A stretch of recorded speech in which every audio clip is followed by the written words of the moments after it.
بغیر مخل ہوئے میں اپنے ایوان کے انتہائی معزز مہمان کو دعوت دینے لگا ہوں، جو کہ حضرت علامہ مولانا صاحبزادہ ڈاکٹر پیر نور الحق قادری صاحب، وفاقی وزیر برائے مذہبی امور حکومت پاکستان، آپ تشریف لاتے ہیں اور اپنے ملفوظات عالیہ سے مستفیض فرماتے ہیں۔ استقبالیہ نعرہ بلند کریں، نعرہ تکبیر، نعرہ رسالت، آستانہ عالیہ نقشبندیہ گنگول شریف۔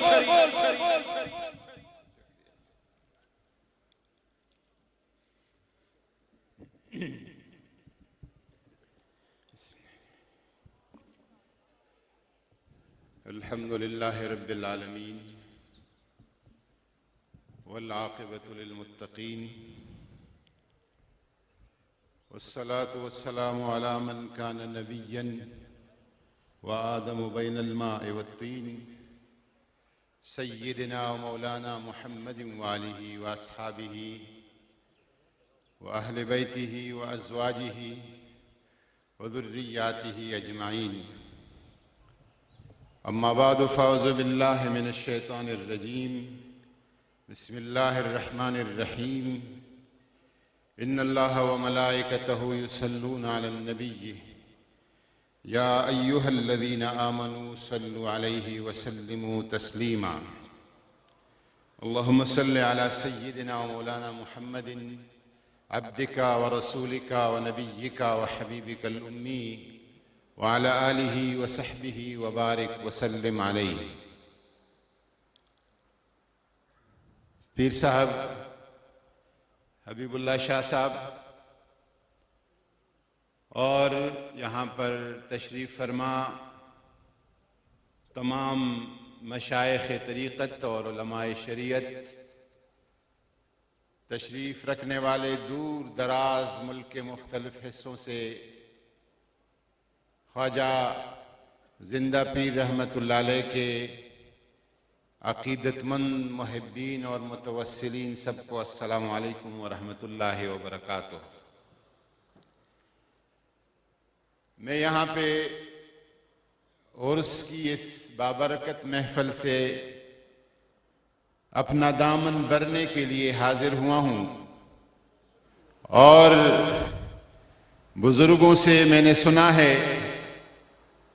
کہ عرس کے موقع پر جو صاحب سجادہ بزرگ ہوتے ہیں وہ بھی بہت فیاض اور سخی ہوتے ہیں، اور جو صاحب قبر ہوتے ہیں وہ بھی بہت فیاض اور سخی ہوتے ہیں، اور ہمارا قطعاً یہ سوچ اور خیال نہیں کہ اللہ کے ولی کن فیکون ہے اور سب کچھ ان کے حکم پہ چلتا ہے۔ خواجہ نظام الدین اولیاء رحمت اللہ علیہ سے اس کے مرید خواجہ امیر خسرو رحمت اللہ علیہ نے پوچھا کہ یہ دن کے وقت جو آپ کی طرف بے آسرا بے کس لوگ آتے ہیں، اور کوئی کہتا ہے کہ میرے ہاں اولاد نہیں، کوئی کہتا ہے کہ روزگار نہیں، کوئی کہتا ہے کہ کاروباری مشکلات ہے، تو آپ حضرت کیا کرتے ہیں؟ تو خواجہ نظام الدین اولیاء رحمت اللہ علیہ نے فرمایا کہ دن کو جو اللہ کی خلق میری طرف آتی ہے تو آدھی رات میں اٹھ جاتا ہوں اور ان کی حاجتیں اپنے رب کے سپرد کر دیتا ہوں، اور میرا رب یہ مہربانی کرتا ہے کہ ان کی حاجتوں کو پوری کرتا ہے۔ الحمدللہ اس نیت و اس ارادے سے ہم اولیاء کرام کے ہاں حاضر ہوتے ہیں، اور جس طرح مجھ سے پہلے مفتی محمد اقبال چشتی صاحب نے فرمایا، یہ مراکز دین کے مراکز ہیں، دین کے تبلیغ کے مراکز ہیں، اور دین کا پیغام پہنچانے کے مراکز ہیں، اور دین کا اصل شکل اور صورت اگر ملتا ہے تو یہاں سے ملتا ہے، یہاں پہ اگر آپ کسی سے پوچھیں کہ آپ کو یہ دین کہاں سے پہنچا ہے تو شاید وہ اپنے استاذ کا نام بتا دے گا اور یا اس کے استاذ کا نام بتا دے گا، لیکن اگر آپ پیر حبیب اللہ چشتی صاحب سے پوچھیں، پیر حبیب اللہ صاحب سے پوچھے تو یہ اپنے پیر خواجہ زندہ پیر رحمت اللہ علیہ سے شروع کریں گے، اور یہ سلسلہ حضرت مجدد صاحب مجدد الفسانی سرہندی اور حضرت خواجہ بہاؤالدین شاہ نقشبند رحمت اللہ علیہ اور پھر حضور نبی کریم صلی اللہ علیہ وسلم کے دروازے تک سینہ بسینہ ایک ایک مرشد آپ کو بتائیں گے۔ اور میں آپ کو ایک تاریخی حقیقت کی طرف متوجہ کرنا چاہتا ہوں کہ جب سوویت یونین ختم ہو رہا تھا اور کمیونسٹ پارٹی کے جو بڑے بڑے عمر رسیدہ لیڈرز تھے، سفید بالوں والے، وہ سارے کریملن میں جو کمیونسٹ پارٹی کا ماسکو میں طاقت کا مرکز تھا وہاں پر بیٹھے، اور اس وقت سوویت یونین آخری ہچکیاں لے رہا تھا، تو وہاں پہ ایک سوال اٹھا کہ ہم نے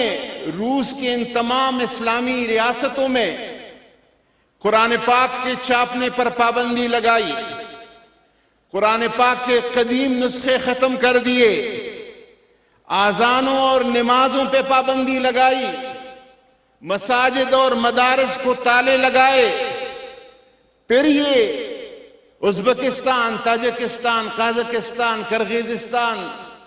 ان ریاستوں کے لوگوں کو یہ اسلام کا پیغام کہاں سے ملا؟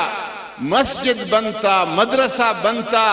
قرآن پاک کے نسخے بند کر دیے گئے، یہ پیغام کہاں سے ملا؟ تو ایک بابا ایک کونے میں بیٹھا تھا، کمیونسٹ پارٹی کا ایک لیڈر تھا، وہ وہاں سے اٹھا اور اس نے کہا ہاں مساجد بنتے، مدرسے بنتے، قرآن پاک کا چھاپنا بنتا، لیکن حضرت بہاؤالدین شاہ نقشبند کا بخارا میں مزار کھلا رہا، حضرت امیر کلال کا مزار کھلا رہا، بابا سماسی کا مزار کھلا رہا، خواجہ عبدالخالق غجدوانی، خواجہ عارف ریوگری، خواجہ عبید اللہ احرار اور دوشنبہ میں خواجہ یعقوب چرخی کے مزارات کھلے رہے۔ ان قبروں سے، ان مزارات سے لوگوں کو توحید اور اسلام اور دین کا پیغام ملتا رہا۔ ہمارا آج بھی ایمان ہے کہ انشاءاللہ تبارک و تعالی ان جگہوں سے اسلام کا یہ پیغام پھیلتا پھولتا رہے گا، اور یہاں کا جو پیغام ہے وہ محبت کا ہے، وہ شفقت کا ہے۔ حضرت جنید بغدادی سے پوچھا گیا کہ دین کیا ہے؟ 2 جملوں میں بیان کرو، تو آپ نے فرمایا کہ دین ہے العظمت لامر اللہ والشفقت علی خلق اللہ، دین اللہ کی حکم کی بڑائی کرنا اور اللہ کی مخلوق پر شفقت کرنے کا نام یہ دین ہے۔ خواجہ معین الدین چشتی اجمیری رحمت اللہ علیہ ہندوستان آئے، سید علی حجویری داتا گنج بخش رحمت اللہ علیہ آئے تھے لاہور، لیکن لاہور میں داتا صاحب رحمت اللہ علیہ سے پہلے اسلام کا پیغام پہنچ چکا تھا۔ خواجہ معین الدین چشتی اجمیری رحمت اللہ علیہ اجمیر چلے گئے، راجپوتانہ کے بالکل مرکز میں، جہاں کلمہ گو کوئی نہیں تھا۔ خواجہ صاحب کے ساتھ نہ لشکر تھی، نہ سپاہی، نہ فوج تھا، نہ تلوار، نہ چاقو، نہ چھری، نہ نیزہ، صرف ایک کلمہ طیبہ تھا، لا الہ الا اللہ محمد الرسول اللہ، اور اپنا عظیم تر کردار تھا۔ اکیلے گئے، لیکن جب آپ اس دنیا سے رحلت فرما رہے تھے 90 لاکھ مشرکین ہندوؤں کو اسلام کی دولت سے مشرف کر چکے تھے۔ یہ صوفیاء کرام کا وہ انداز ہے تبلیغ کا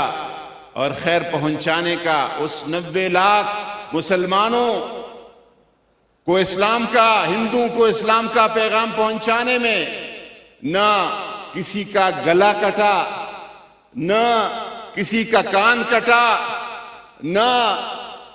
کوئی سزا کسی کو ہوئی، صرف اپنی محبت،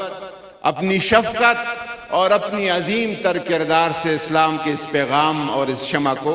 جلائے رکھا۔ میری دعا ہے کہ انشاءاللہ تعالی ہمارے بزرگوں نے ہمیں 2 سبق سکھائے ہیں۔ ایک،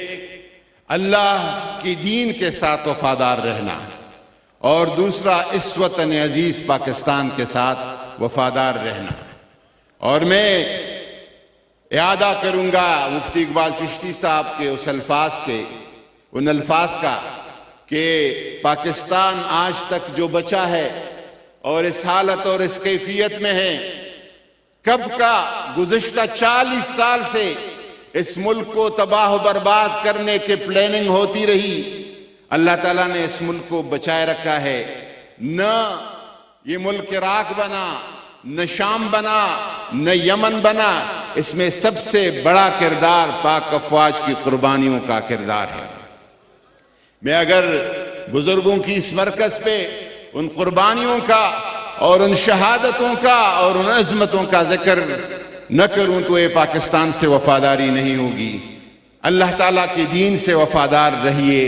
اور اس وطن عزیز پاکستان سے وفادار رہیے۔ وما علینا الا البلاغ۔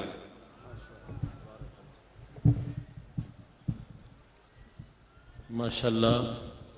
حضرت علامہ مولانا صاحبزادہ ڈاکٹر پیر نور الحق قادری صاحب وفاقی وزیر برائے مذہبی امور حکومت پاکستان آپ سے مخاطب تھے اور اپنے